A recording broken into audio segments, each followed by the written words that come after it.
Bienvenue à Francophone, une communauté francophone en soins critiques.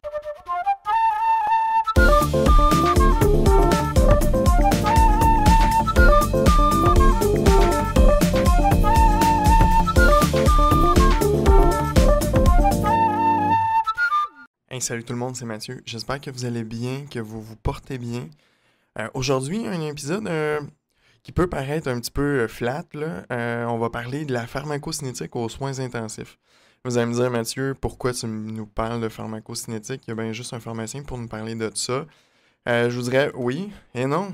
Parce que dans les faits, la pharmacocinétique, bien qu'il y a plein de termes souvent incompréhensibles, c'est super important de s'en soucier. Pourquoi?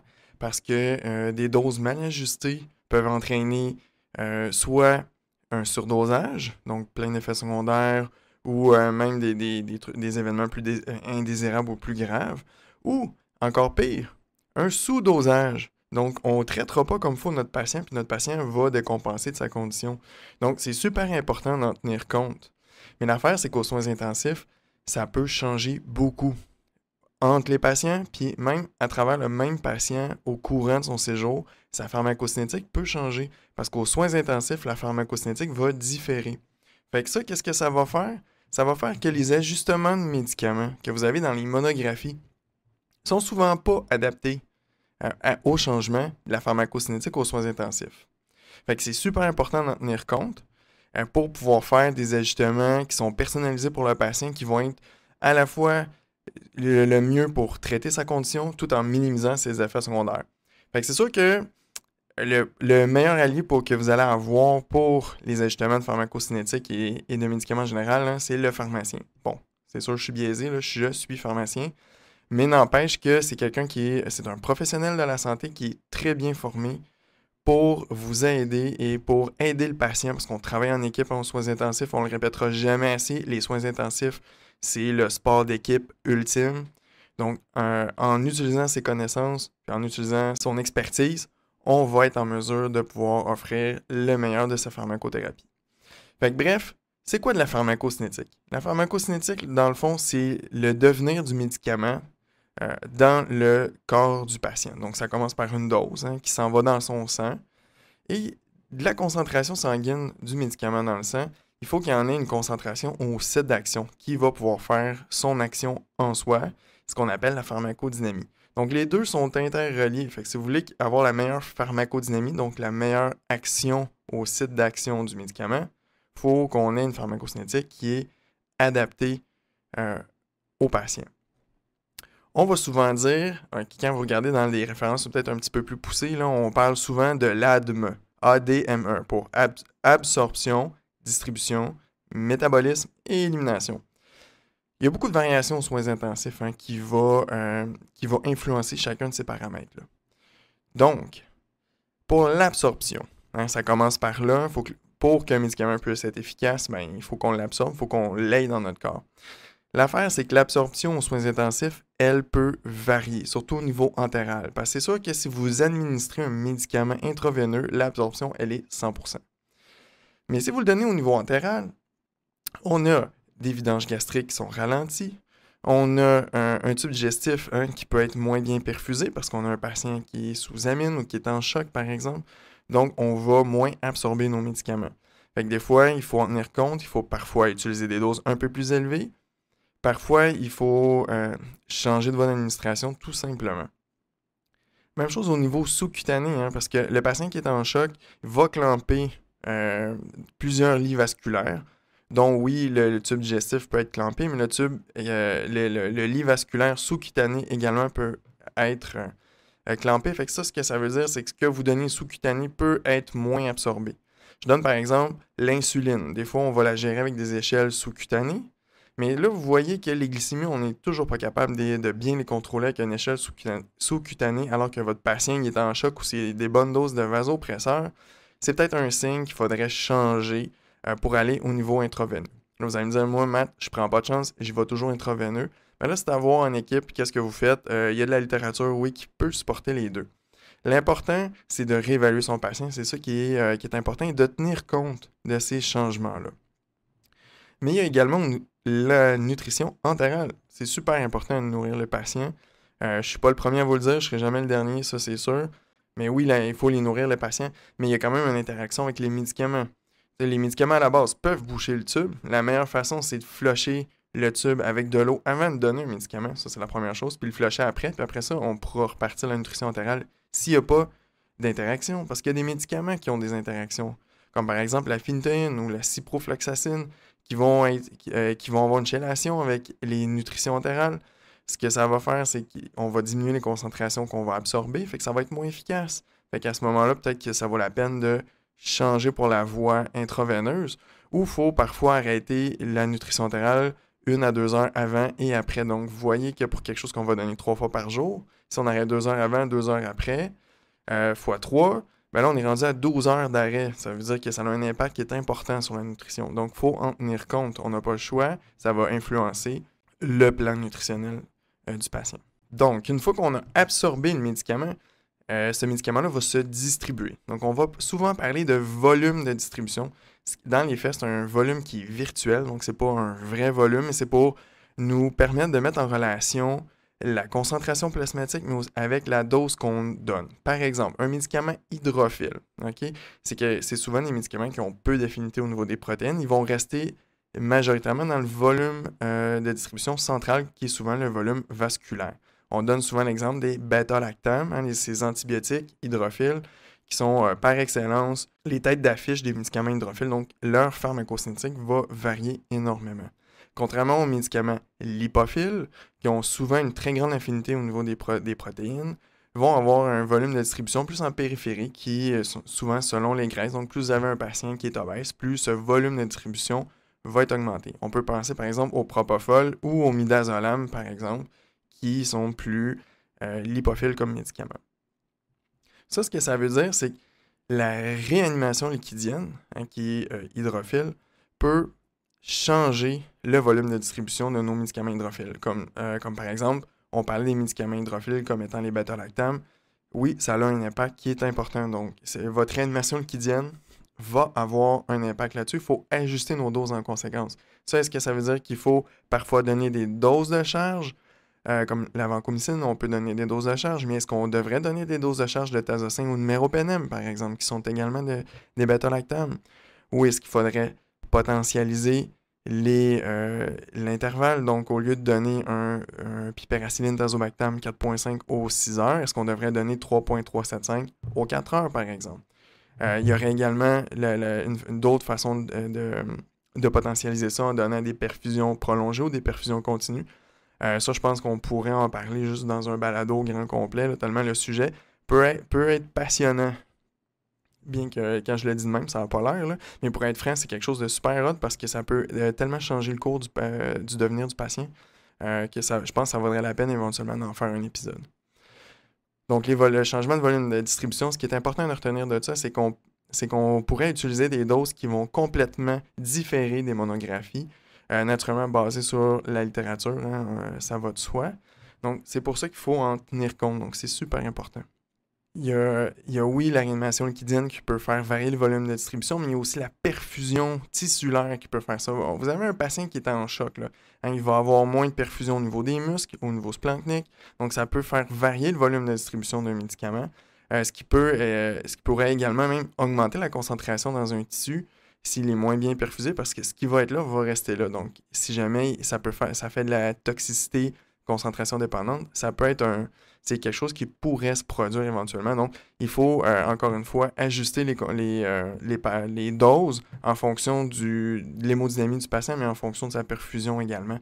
Donc, c'est tous des petits changements pharmacocinétiques de ce volume de distribution qui peut changer. Puis la liaison protéique également. Et l'autre gros changement au niveau de la distribution du médicament. On sait, hein, l'albumine, ça va baisser. Donc, tous les médicaments qui sont fortement liés à l'albumine, on va se retrouver avec une fraction libre, donc une fraction de médicament qui est efficace, qui va faire l'effet, augmenter pour un même dosage. Donc, le meilleur exemple, c'est la phénitoïne. Hein, on sait la phénitoïne, c'est fortement lié à l'albumine. On peut donner des doses standards chez un patient qui est hypoalbuminémique et quand on corrige son dosage, on peut se retrouver avec des dosages qui sont toxique, donc ce qui parfois pour une dose standard, peut nous amener un patient qui va être léthargique, parce qu'il est en surdose à cause que l'albumine a baissé. D'où l'importance, encore une fois, comme on avait parlé dans l'épisode 12, là, je vais mettre les liens dans la balado, dans les perles cliniques de pharmaco, quand on dose la phénitoïne, il faut doser l'albumine pour être capable de l'ajuster en conséquence. Donc, c'est super important. Ça va faire varier énormément les concentrations de médicaments qui sont fortement liées aux protéines. T'sais, on parle de la phénitoïne, par exemple. Donc, une fois que notre médicament s'est distribué, qui a fait son effet, il va finir par être métabolisé pour être éliminé au niveau du corps. Il y a 2 types de métabolisme hépatique. Il y a la phase 1 qui est la phase oxydative. C'est notre fameuse phase des cytochromes. Le cytochrome P450, il y en a plusieurs familles. On connaît très bien le 3A4, mais il y a le 2D6 par exemple ou le 2C9. Certains vont avoir un polymorphisme génétique, donc ça veut dire que chez des patients, ils vont métaboliser différemment, donc ça peut amener un sur- ou un sous-dosage, donc il faut quand même être à l'affût de ça pour les médicaments qui passent par ces cytochromes-là, par exemple.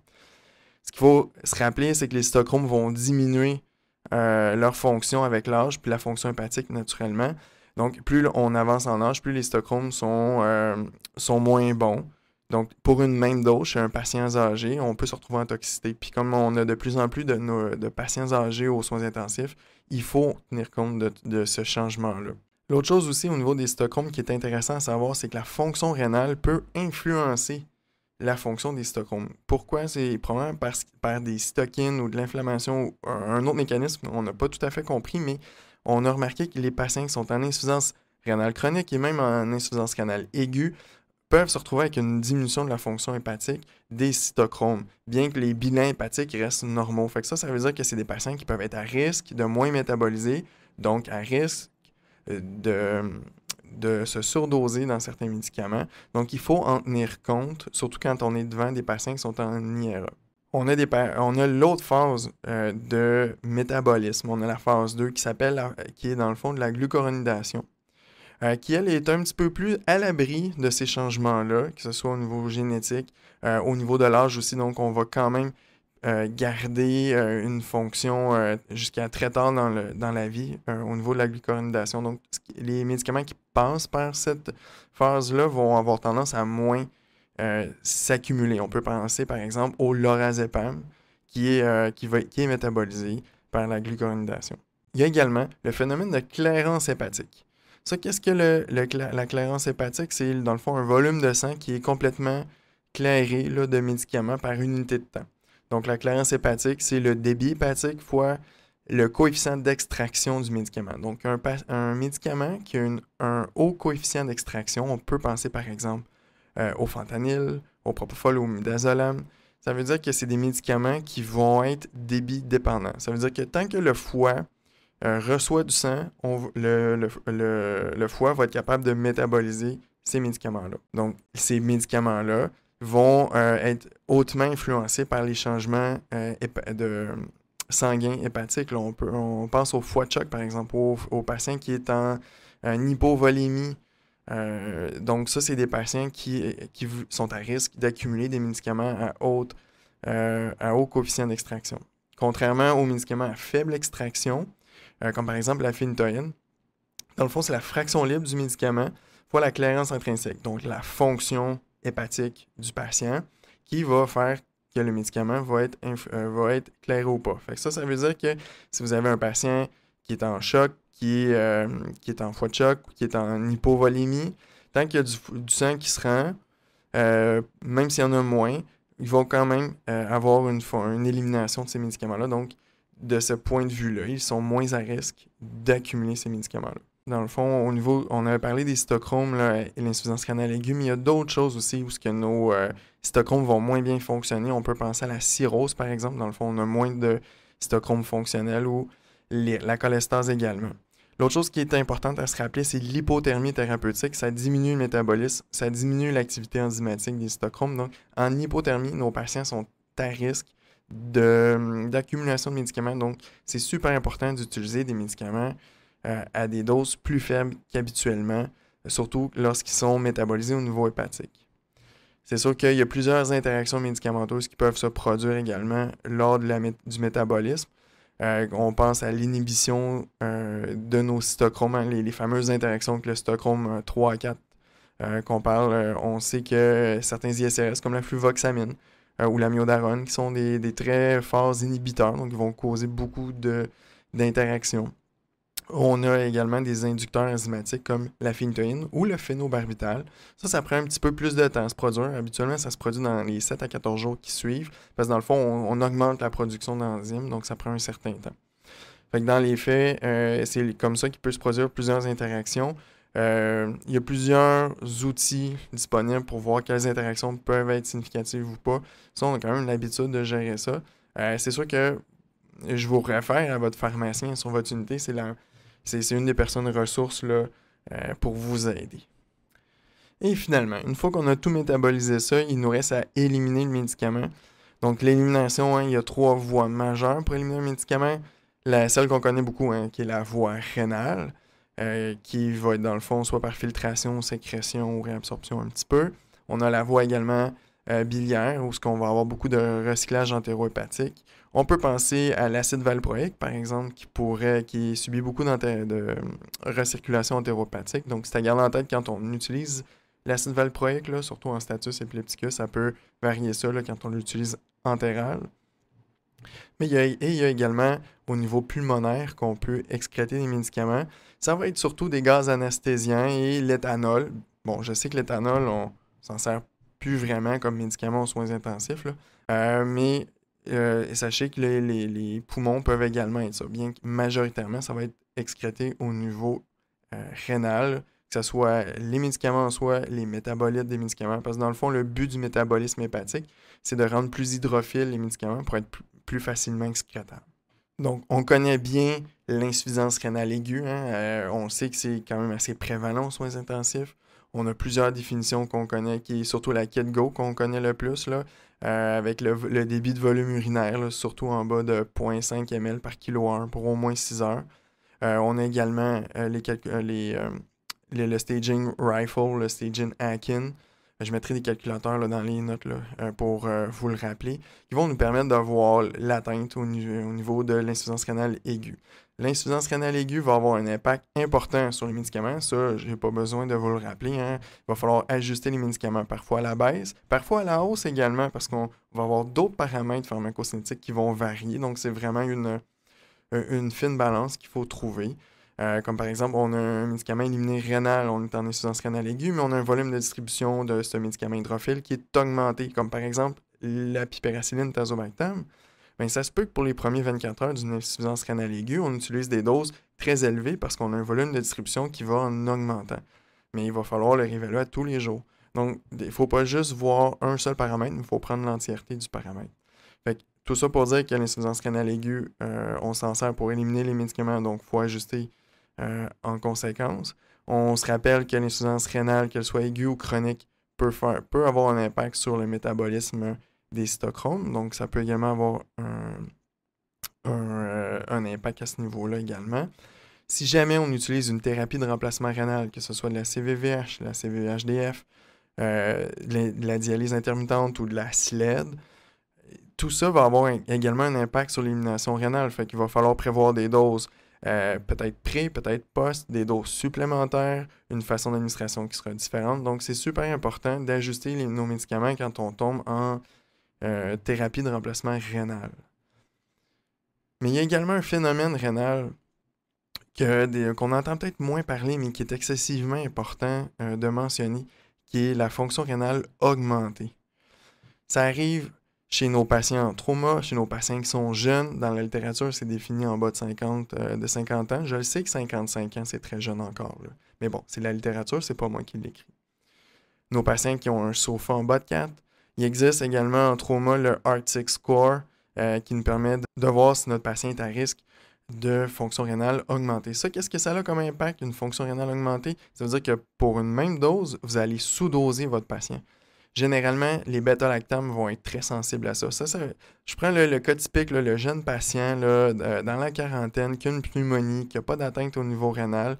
Vous avez une créate qui est bas, un DFGA qui est plus que 150 ml par minute par 1,73 mètres carrés chez les femmes ou 160 ml minute chez les hommes. Typiquement, ces patients-là sont en hyperdynamisme rénal, donc pour une dose standard, ils vont être sous-dosés. Donc, ces gens-là, c'est très important de les pister pour être capable de bien ajuster à la hausse certains médicaments, surtout les antibiotiques, par exemple. Une des façons de faire pourrait être également de faire un dosage rénal, donc faire une analyse d'urine là, sur 6 à 12 heures. Il y a de la littérature derrière ça qui nous permet d'essayer de voir si on ne peut pas identifier ces patients-là. Donc, c'est sûr que si c'est quelque chose qu'on veut faire, ben, ça serait peut-être bien de le faire, mais de soir, là, comme ça, on arrive le matin puis on a ces données-là. Ça dure généralement en 4 à 5 jours. Là, ça peut aller jusqu'à 7 jours selon les patients. Donc, c'est super important de les pister parce que c'est des patients qui sont à haut risque d'échec au traitement. Et une fois qu'on a éliminé notre médicament, bon ben, et voilà, il est parti, il n'y a plus d'effet dans le corps du patient. Donc, tous ces changements de paramètres pharmacocinétiques-là peuvent varier indépendamment un de l'autre selon la condition du patient.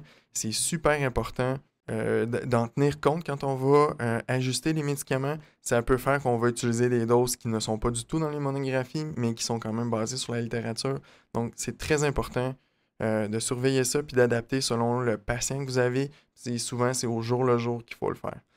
Je répète encore, j'ai un biais, là, mais votre pharmacien, c'est votre meilleur ami pour vous aider là, à ajuster puis à adapter les doses de pharmacothérapie pour votre patient selon ses paramètres qui, lui, sont propres. Ça fait pas mal le tour des grandes lignes de la pharmacocinétique. C'est sûr qu'on pourrait se lancer là-dedans. Là, ça pourrait durer des heures également. Là, ça en est des cours d'ailleurs. Le but est vraiment de démystifier les changements qui peuvent se produire pour que vous soyez à l'affût des recommandations qui peuvent être différentes pour un patient, pour un médicament donné. J'espère que ça va vous aider à être à l'affût des changements possibles de pharmacocinétique chez un même patient. Donc, c'est ce qui termine l'épisode d'aujourd'hui. J'espère que vous avez apprécié. Naturellement, comme d'habitude, tous nos épisodes sont disponibles sur toutes les plateformes, Google Podcasts, Apple Podcasts, Spotify, YouTube et toutes les autres plateformes. D'ici le prochain épisode, portez-vous bien. Pensez à vous autres. Bye.